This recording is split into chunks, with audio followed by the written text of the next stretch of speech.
Lorna Beers. Ángeles en mi cabello. Narrado y editado por Ángels. Continuación del capítulo 4. En ese momento me dirigió una sonrisa. Luego prosiguió. Solo te lo he contado a ti, Lorna. Eres la primera persona con la que hablo de esto. Até una bolsa de sándwiches, una manzana y una cantimplora con agua al asiento trasero de la bicicleta. Tenía miedo que Mary se muriera durante el trayecto. Abracé a tu abuela, que lloraba amargamente porque no podía acompañarme, ya que tenía que ocuparse de tu padre y de tu tío, que apenas eran unos bebés. Tomé a Mary por los brazos y la subí a la bicicleta. La coloqué sobre la barra, la arrimé a mi pecho y comencé a pedalear. Ni siquiera pude girarme hacia tu abuela para despedirme de ella. Resultaba muy difícil pedalear con Mary entre mis brazos y con una pierna de madera. Más que pedalear, iba deslizándome. Avancé un largo trecho. Muchas veces me detenía y le daba a Mary un poco de agua con los dedos, ya que la pequeña no podía tragar o ni siquiera comer con normalidad, porque si lo intentaba podría morir, ya que el bulto se podía mover y obturar la tráquea. Pasadas unas horas, aproximadamente a la hora del almuerzo, sentí hambre, así que me detuve y comí el sándwich y bebí agua. Seguí pedaleando un poco más, pero en ese momento la bicicleta sufrió un pinchazo y aquello fue su final. La dejé abandonada y comencé a caminar llevando a Mary entre los brazos. La apreté con fuerza contra mi cuerpo, sintiendo que el latido de su corazón y su respiración se hacían cada vez más débiles. Cuando por fin llegamos al hospital, ya se había hecho de noche. De alguna manera, ellos ya sabían que íbamos a llegar. Subí por las escaleras que conducían al hospital, exhausto, apenas capaz de dar un paso más. Una enfermera se acercó y me arrebató a Mary de los brazos. No quería soltarla. Me senté en una silla y esperé. Luego salió un médico y me dijo que la llevarían a quirófano a primera hora de la mañana. Me miró con lágrimas en los ojos. Era demasiado tarde. El pequeño bulto que tenía en la garganta se había desplazado y le había bloqueado la tráquea mientras llevaban a Mary al quirófano, provocándole la asfixia. El abuelo se volvió hacia mí y me dijo: después de aquella experiencia me convertí en un hombre muy amargado, ya que había perdido a Tommy y a Mary. Ya no podía creer en Dios. Le he dado una vida muy dura a tu abuela. Mientras miraba a mi abuelo, por cuyas mejillas resbalaba un torrente de lágrimas, vi a Mary y a Tommy de pie delante de él, con los brazos extendidos hacia el anciano. Y tocando sus lágrimas, le expliqué lo que estaba viendo. Abuelo, Mary y Tommy están aquí contigo, no llores. Me dio un fuerte abrazo y con la voz ahogada me dijo: será mejor que no le cuentes a nadie que tu abuelo estaba llorando. No te preocupes, dije, y le sonreí. Al mismo tiempo, los ángeles susurraban en mi oído: es un secreto. No se lo diré a nadie, aseguré al abuelo. Nunca lo he hecho, hasta ahora. Mientras me hablaba, la luz que brillaba alrededor del abuelo se hizo más intensa, como la luz que rodeaba a las demás personas. En ese momento me di cuenta de que el dolor y la rabia que sentía por la muerte de sus dos hijos pequeños le había producido tanta amargura que había socavado su capacidad de disfrutar de la vida.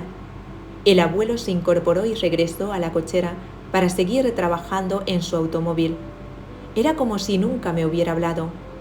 Volvió a comportarse como lo había hecho hasta entonces, y la luz que lo rodeaba siguió siendo tenue. Nunca más volví a ver esa intensa luz a su alrededor.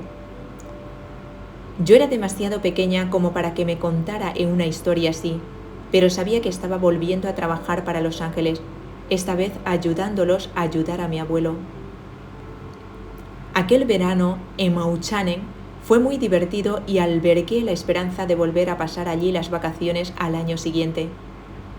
El año pasó rápidamente y a medida que los días se fueron haciendo más largos, cada vez estaba más ansiosa por volver a disfrutar de las vacaciones, por regresar a Mauchanen. Pero esta vez No nos quedamos en la casa de mi abuela. Pasamos por delante de su casa, atravesamos la aldea de Mouchanen y nos detuvimos en las afueras, frente a un enorme edificio que tenía un jardín silvestre. La casa estaba casi completamente vacía. Creo que había una mesa, un par de sillas y una cocina, sin camas, ninguna otra cosa en las habitaciones. Aquello no nos importó. Estábamos convencidos de que sería una gran aventura y extendimos varios sacos de dormir en el suelo. Aquel verano, mientras nos encontrábamos en la vieja y vacía casa, una anciana encantadora llamada Sally le cedió a mi padre una pequeña parcela de tierra cerca de Mouchanen. Estaba en lo alto de la montaña y había que ascender por una carretera muy empinada para llegar hasta ella, pero a mí me encantaba. La parcela de tierra colindaba con el pequeño chalecito en el que vivía la propia Sally. La casa tenía una puerta de estilo tradicional, cuya mitad superior siempre estaba abierta. Ella nos oía llegar y se quedaba de pie junto a la puerta luciendo una amplia sonrisa. Algunas veces llevaba un gato entre los brazos, nos hacía sentir bienvenidos y nos daba té con galletas o tarta de manzana. Le gustaba mucho disfrutar de compañía. A mí me encantaba sentarme en la mesa con ella, bebiendo té y escuchando las historias de su infancia en el condado de Clark. Después de pasar horas escuchando sus relatos, finalmente me levantaba dispuesta a marcharme. Ella solía pedirme que volviera al día siguiente o que convenciera a papá y a mamá para que fueran a visitarla. Sally se sentía muy sola allí, en lo alto de la montaña, y por esa razón cedió a mi padre una pequeña parcela de terreno a poca distancia de su casa. Albergaba la esperanza de que mi padre construyera una casa allí para que así poder disfrutar de su compañía. La anciana solía decirme que tal vez en el futuro iría a vivir allí con mis hijos. A los 8 años, lo último en lo que podía pensar era en tener hijos y me eché a reír cuando me dijo eso. Sally tenía muchos gatos y siempre había gatitos por todas partes. Decía que le hacían compañía. La casa estaba llena de animales, pero no tenía una sola mancha. La pequeña vivienda estaba abarrotada de muebles, pero no había una mota de polvo ni pilas de papeles. Y siempre se respiraba un aroma limpio y hogareño. Me gustaba mucho Sally y disfruté enormemente de aquellas visitas veraniegas. Me encantaba aquella montaña y las noches que pasábamos al aire libre en una tienda de campaña junto al fuego de la hoguera, mientras los búhos ululaban a nuestro alrededor. Por supuesto, mi pájaro también disfrutó esas noches en la montaña. Cada vez era más grande y más fuerte, pero resultaba extraño que nunca me picara en los dedos con su enorme pico negro o que me arañara con sus largas garras. Una tarde lo tomé tal y como solía hacer y lo llevé a dar un paseo conmigo. Anduve con él durante un par de kilómetros hasta la casa de mi abuela y le enseñé los jardines. Mientras avanzábamos, el ángel Michel se apareció a mi lado y nos acompañó por el jardín. Entramos en la cocina y en el comedor de mi abuela sin que nadie nos viese. Algunas veces los ángeles hacen cosas para que la gente no repare en mí. Y luego en el maravilloso pasillo lleno de deliciosas flores y de enormes ventanas. Tu pequeño pájaro se está haciendo muy grande y muy fuerte. ¿Todavía no le has puesto nombre?, preguntó Michel. No, no lo necesita, respondí. Mi pájaro es simplemente amor. Eso es todo. Michel me miró y dijo, un día comprenderás por qué le llamas amor. Los ojos de Michel brillaban con fuerza, como si se pudiera ver a kilómetros y kilómetros en mi interior, como si me encontrara avanzando por una carretera muy larga, como si estuviera atravesando el propio tiempo. Siempre llevaba a mi pájaro conmigo. No me olvidé de él ni siquiera un instante. El último día de vacaciones me hallaba en la cima de la montaña con mi padre. Habíamos montado la tienda de campaña y encendido una hoguera, aunque era un delicioso día de sol. Miré a mi pájaro con tristeza. El día que lo recogí, los ángeles me habían dicho que al final de las vacaciones no regresaría conmigo a casa. Me quedé de pie junto a la tienda de campaña sujetando a mi pájaro y hablándole con dulzura. ¿Cómo voy a vivir sin ti? Te voy a echar mucho de menos. Papá me llamó y me dijo, vamos, Lorna, ese pájaro necesita ejercitar más las alas. Lo tomé con tristeza. El pájaro estaba muy contento. Agitó las alas y lanzó un agudo grito.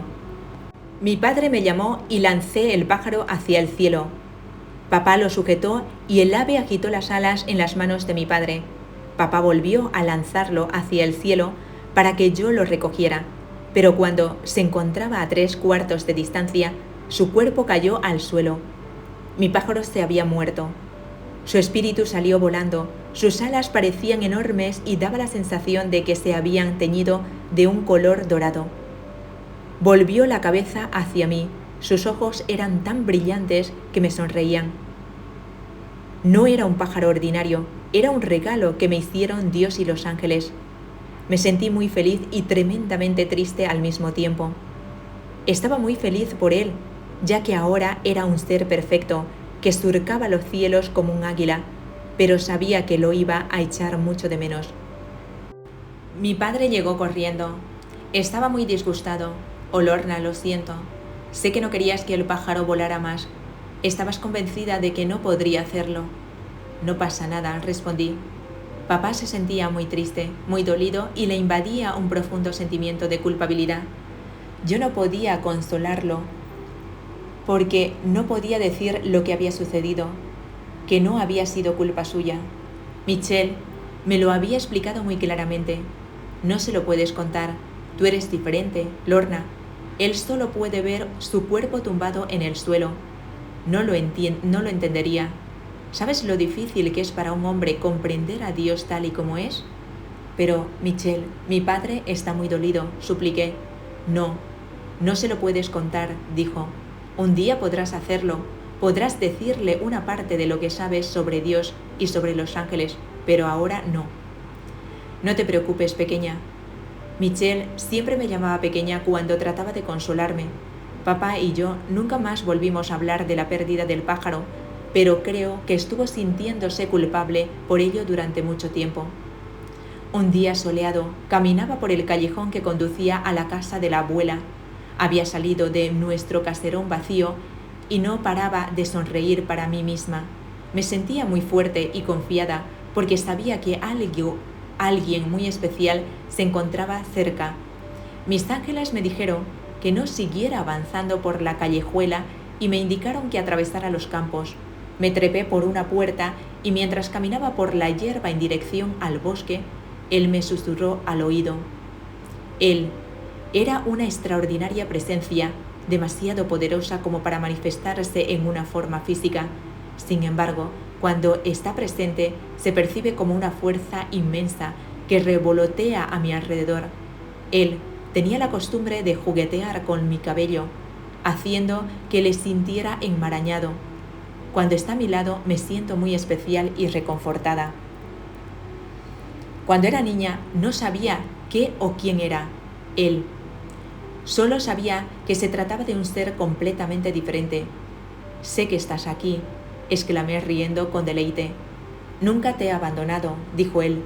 Siempre estoy a tu lado. ¿Acaso no lo sabes? ¿No me sientes? Me gusta mucho juguetear con tu cabello. ¿Por qué te escondes de mí? Tenía razón. Algunas veces me escondía de él, incluso hoy todavía lo hago, a veces, porque es muy grande y poderoso. Recuerdo que me volví y sentí su inmensa fuerza en el costado izquierdo, avanzando a mi lado. Porque eres muy grande y yo soy demasiado pequeña, respondí. Él se echó a reír y dijo, Lorna, no te escondas más de mí. Ven, demos un paseo y haré que desaparezcan tus temores sobre la tarea que te voy a encomendar en esta vida.